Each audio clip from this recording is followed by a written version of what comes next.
Well, I guess I'm still proud to be part of maybe the greatest event in college basketball other than the Final Four. And as we said, all eyes will be in Chicago tomorrow. And it is one of the best nights of college basketball. If it wasn't for you reporters, media people screwing it up, I think the coaches had the poll 1, 2, 3, and 4. The media made it 1, 2, 4, and 5. Could have been a happening, but all 4 teams are ranked in both polls in the top 5, and as Matt said, I think 1 versus 2 has happened like 40 times or something, and that's not many when you consider all the games and all the events, and pretty good that we've been part of 2 of the last 3, and with the Kentucky game and us, and now Duke and us. But I think most part for me, since the inception of this 7 years ago, is I think it's good for us. I think it's good for our program. I think it's good for our university, our fan base in Chicago, and I think it's good for the players. And hopefully that's why they came to play against the best people. I know even kids that I've called and talked to, everybody's excited about the opportunity to play in these big games. As far as Duke goes, the addition of Bagley at the end took a great team to elite level as far as talent. He's averaging 24 points and 10 or 11 rebounds. That just shows you how talented he is. With a talent-laden group that they already had, to add a player of his caliber in there has been overwhelming in some ways. With Carter, they possess a very good big front court, and we recruited Gary Trent, so we know how good a player he is. And then of course Grayson Allen lit us up as a freshman in the Final Four, and is kind of just hung in there, and a little bit of injuries in that. Otherwise, who knows if he'd even be there. But he is a very, very electric player that can get it going like that. And so they have 2 tremendous shooters in Duval. They had the nation's best point guard, and 2 guys up front. And then when you add on a couple of players back from last year, Dulure is a kid I really like, a 6'9", 10 kid. He's a sophomore this year, and Bolden is the other player that was sick the first game they played in the second, but he too was a McDonald's guy and a very good player. So with 2 knockdown shooters that are shooting way over 50% from the 3, and arguably the #1 player in the country in Bagley, this is maybe as talented or the most talented. And I think the difference with a Duke and a Kentucky is, even a few years ago when we played them in the Final Four, the Cook kid was incredible for them. He was an incredible leader. This year, when Grayson Allen, being a senior, being through all that, even though they have a lot of youth, they have a very experienced, and arguably their best player too is a senior who's been through the wars. So we're excited about it. We know it's going to be a heck of a challenge. I think we're playing a little better. I know we've been shooting a little better. I think it'll come down to who defends and rebounds the best. They've struggled a little bit from the line. It's been one of our bright spots that not only have we shot better, but we've gotten to the line a lot more. So 2 tall, big teams. Hopefully some of our veterans, will help us on that front line, and that'll be a big part of the game. Questions? Tom, I'd like to ask you about Jaren. A lot of young stars like him, they're very impressed with themselves. He's not, but I've been surprised with his basketball IQ. It seems to be extremely high. Have you seen that? He does have a high basketball IQ. When your dad's an NBA player, that probably helps. He grew up. I still talked to Steve Smith yesterday, and when Smitty talking about when he played with the Spurs, and Jaren was only 2 or 3 years old, so he kind of grew up in that. His dad is a coach now a little bit, so just another one of those coaches' sons. But I too was impressed by the way Jaron played the other night. I mean, he didn't even take many shots. And I still think we haven't seen that part of his game yet, because it will be there. It is there in practice, but his defense is getting better, his rebounding, his block shots. He's pretty active, he's pretty athletic, and as you say, pretty heady, can make plays, knows where he's got to be, knows what he's got to do. That's helping us a lot right now. Oops, sorry, go ahead. Sorry. It's not like we're going anywhere, guys. You can each have your turn. Yeah. Last year in that game against Kentucky, and as Miles talked about how poorly he played, about how he was pushing so hard to, just he knew so many guys and he wanted to be the star of the game. How much has he, I think we've seen a lot of how he's changed in the last year. How do you think he will approach this sort of game now differently after going through some of that stuff last year, especially that Kentucky game on a big stage? Did he say he only played poorly? So it was He worse might use than that that? word. Okay, yeah. You know what? That was an important game to Miles, like it would be any kid, and I'm not sure we as a team were ready for that game last year. That was one of the more talented Kentucky teams. We're kind of facing guys at the wrong times. I looked at Kentucky yesterday and I think they got a long way to go. But this will be one of the most talented Duke teams, at least in youth, that I've ever seen them have. But I think Miles has grown now and matured a little bit. I told him to talk to Jaron about that, because Jaron played against a lot of those guys too. And you can get too hyped for a game. You can get, especially in basketball, where you gotta have your head on. Miles didn't play bad offensively. He just turned the ball over a million times, and it wasn't a lack of effort or a lack of carrying or a lack of being casual. It was a lack of trying to do too much. And I fault him for that, but it's hard to fault him a lot. I kind of appreciate that about him. So I think he's grown a little bit, and hopefully he can help our younger guys who haven't been through that as much. But I also think that experience last year that humbled everybody was a good experience. And one of the few times, maybe the only time in this 7 games that we were blown out. I don't know, what are we, 3-3, have we said? 3-3 in the challenge, yeah. Yeah, and what are? One team is 4-2. One is 2 or 3-3, and one is 2-4. So, we're hanging right in there with everybody else, but last year was the one time it was a blowout game, and it was a blowout game because I don't think we were ready for that stage. It was one of the few times that I can say that I think we're ready for the stage, but we got to play a team that's awfully talented and well coached. You're talking about Jaron. Is Jaron your best matchup for Bagley, and what do you think of his combination of size and talent and all this stuff that Bagley's?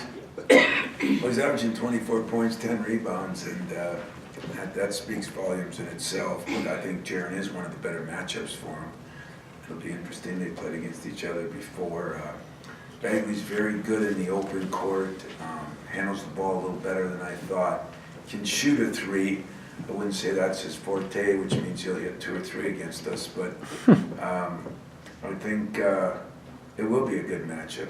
I think we match up pretty well with them. The problem is in Grayson Allen. Gary Trent is a very good player, but in Grayson Allen, you get a player that he gets it going, and he's really, really, really good. And Duval is a guy that's averaging 10 or 11 points a game, but he's got 20 assists and 1 turnover, so he hasn't made many mistakes with the ball. He's got a couple pretty good guys. Those 2 guys are shooting, I think, between them 58 or 60% from the 3 in the 2 games. So it's a good way to get assists if guys are making shots. But I think Jaron, and I think that'll be a good matchup.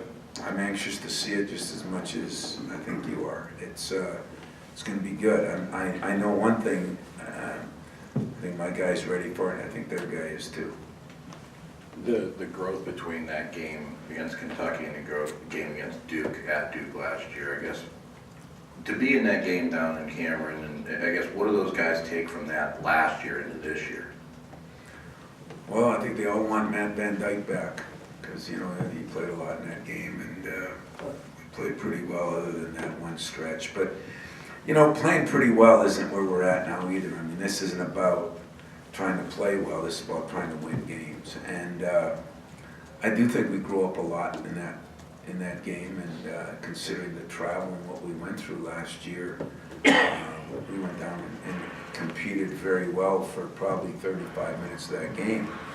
That's what Duke's pretty good at. I think in the last game, I think the team had 18 turnovers for like 35 points.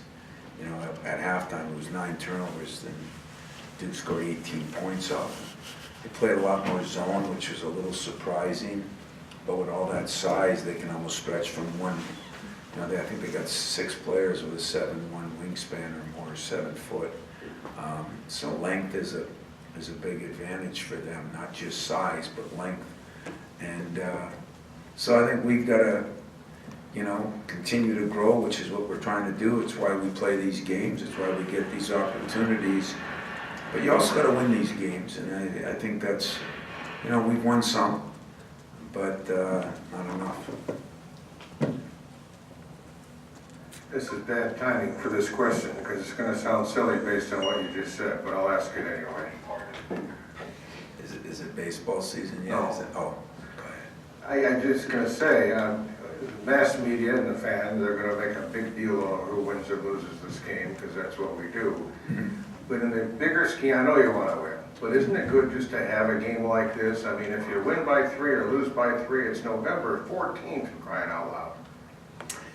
You know, that's true, but on the other side of the coin is learning how to win big games and big events is also part of the things. Learning how to play in those games is important when your program's at a certain level. Learning how to win those games,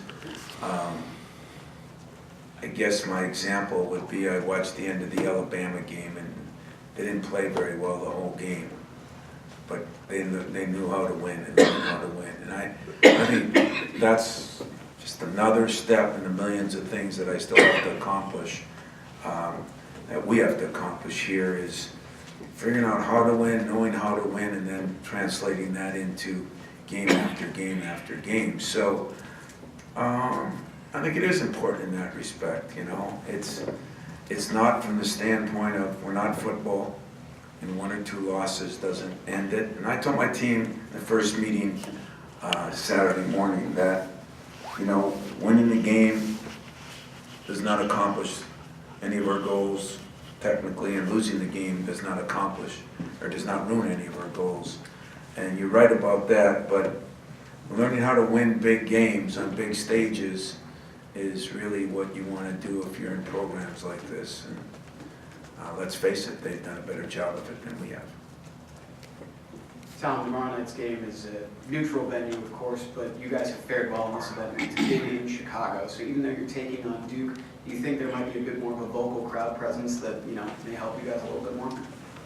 You know, you hope so.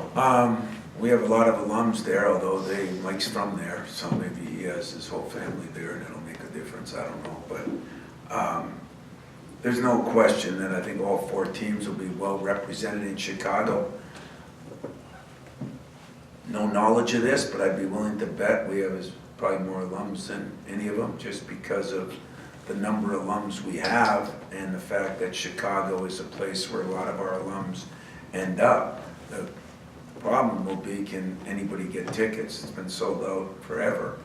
And that too is, you know, I just hope that we all, we, our fans, our university, appreciate what an opportunity it is to play in these games. When Matt says 40 times, one has played 2, and we played in 2 of the last 3.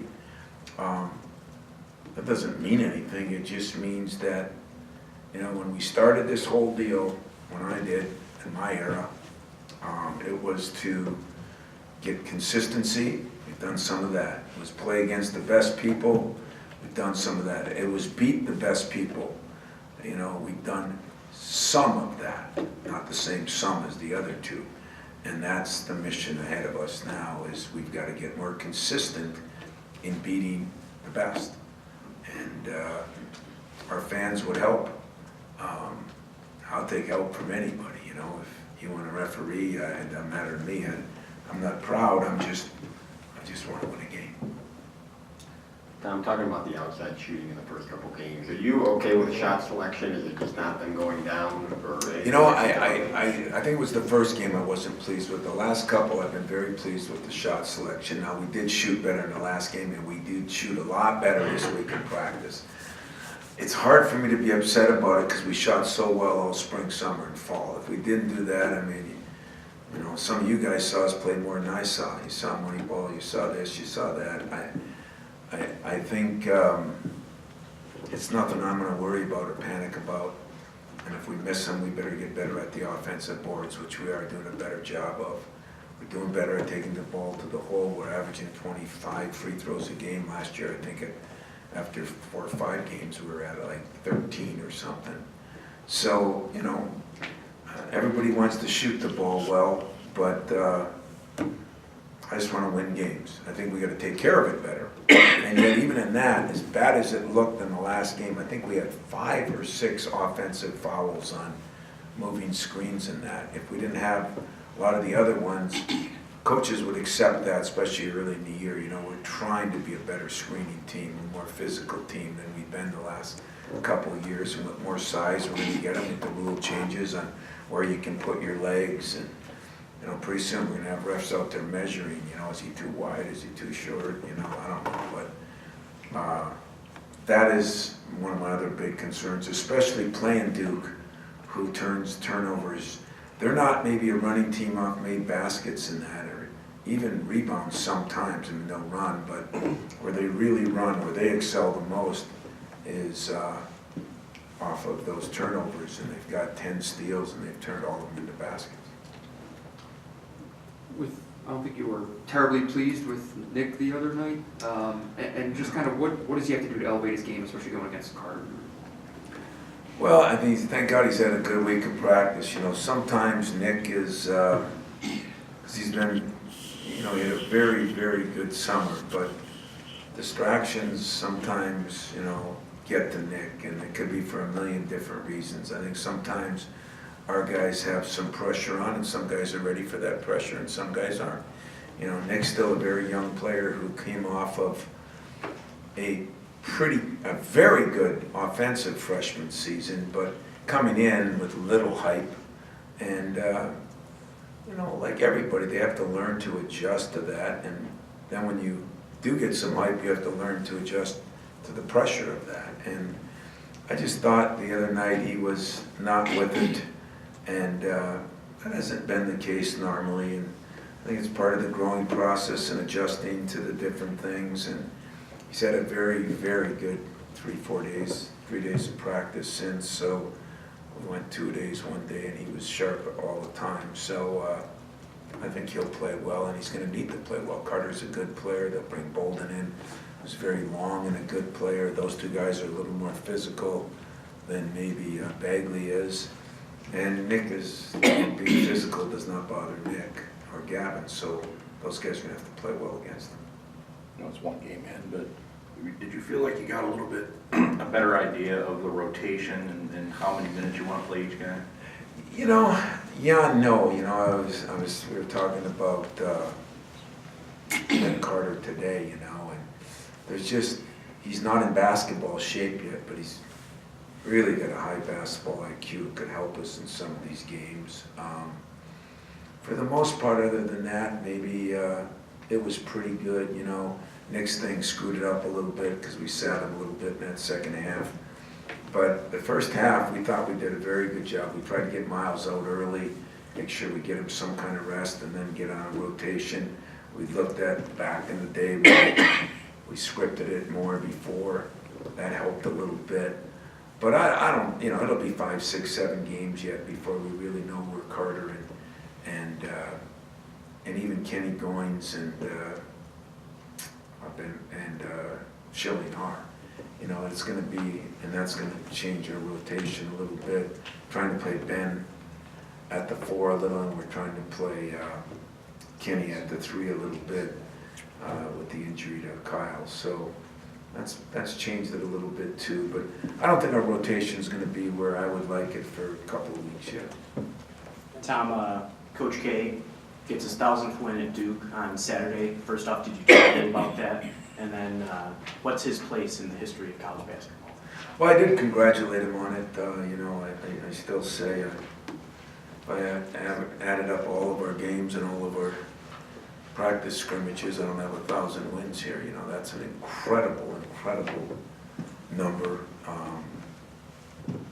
Speaks volumes for what he's done, and I think his place in college basketball is well chronicled. And I'm glad.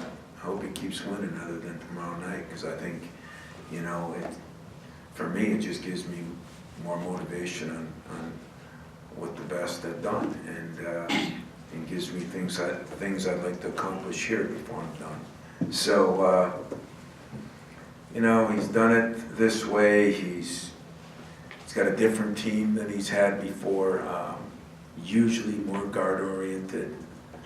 He's got 2 very good guards, maybe 3, but this team is more size-oriented than most that he's had.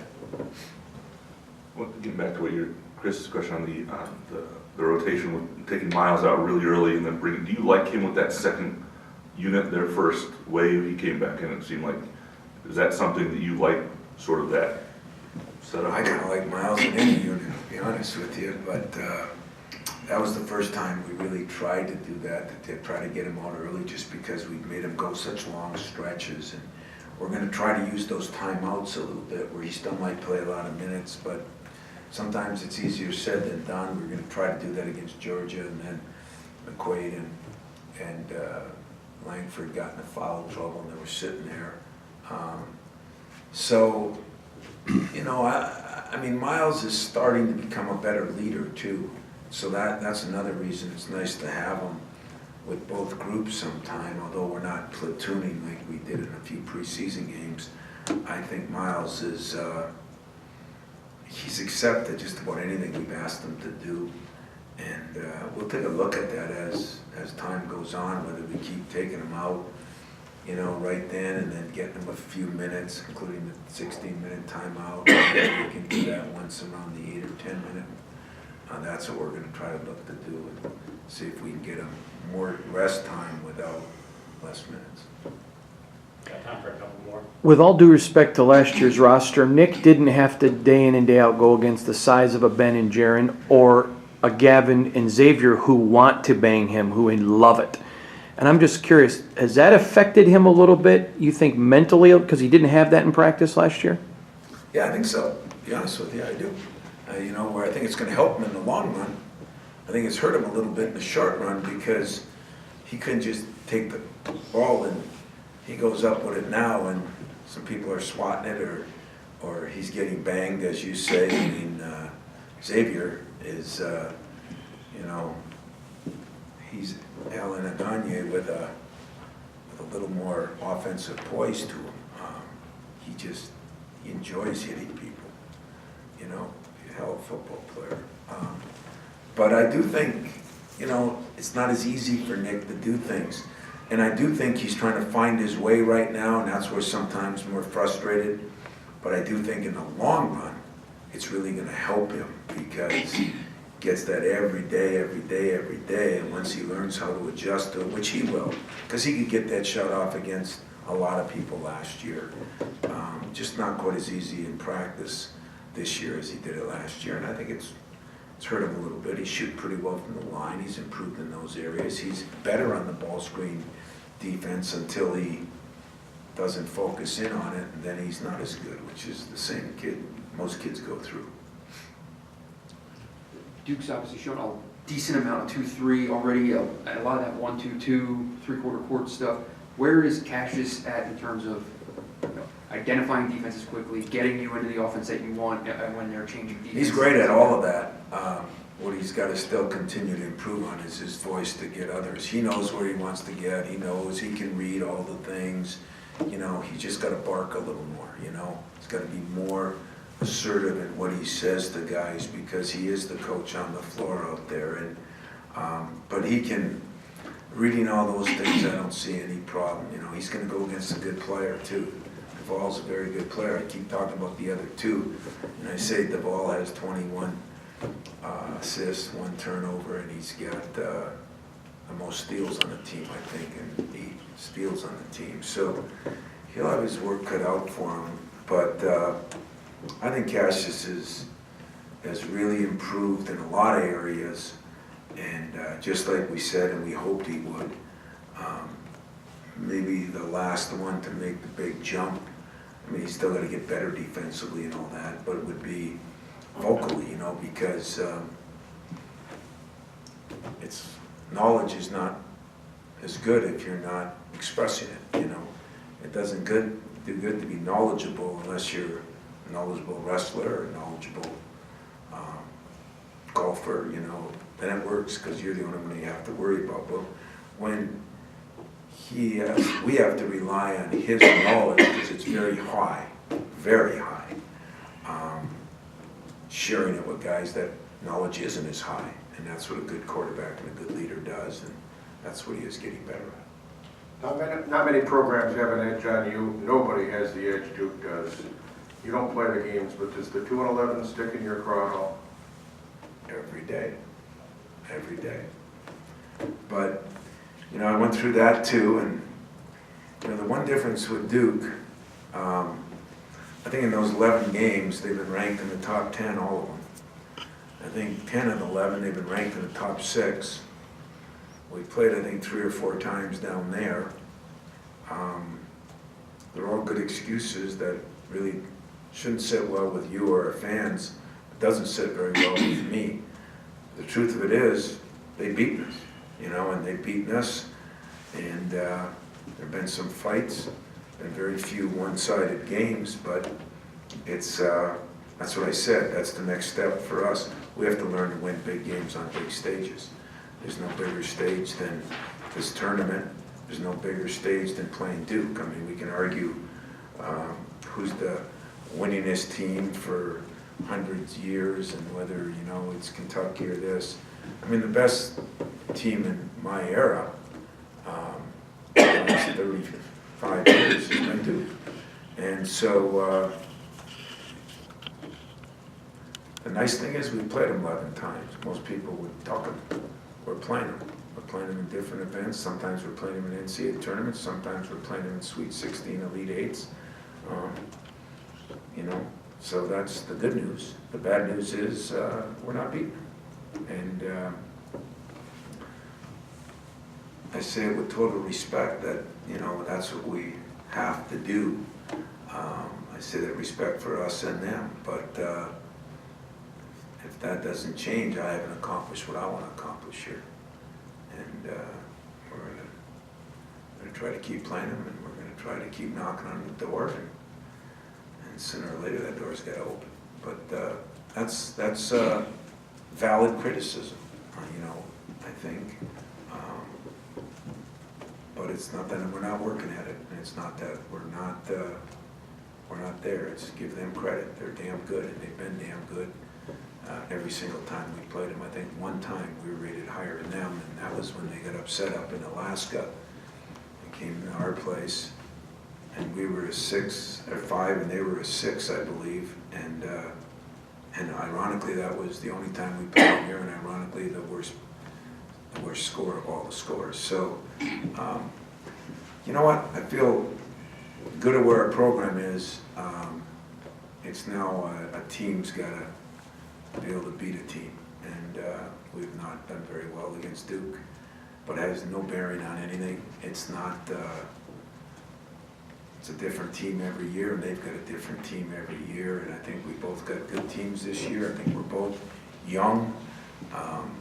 We've got a few more sophomores. They got, you know, maybe arguably a player of the year candidate as a senior. He's been through 4 years of wars, and is a very good player. So we'll see what we can do, but we're looking forward to the challenge. We really are. And looking forward to the night, looking forward to the event, and looking forward to doing what we said we were going to do, and that's try to get better every game. If better's good enough, we're going to come back victorious. If better's not good enough, we're going to keep working at it. Anything else? All right, guys, thanks. See you there. Enjoy.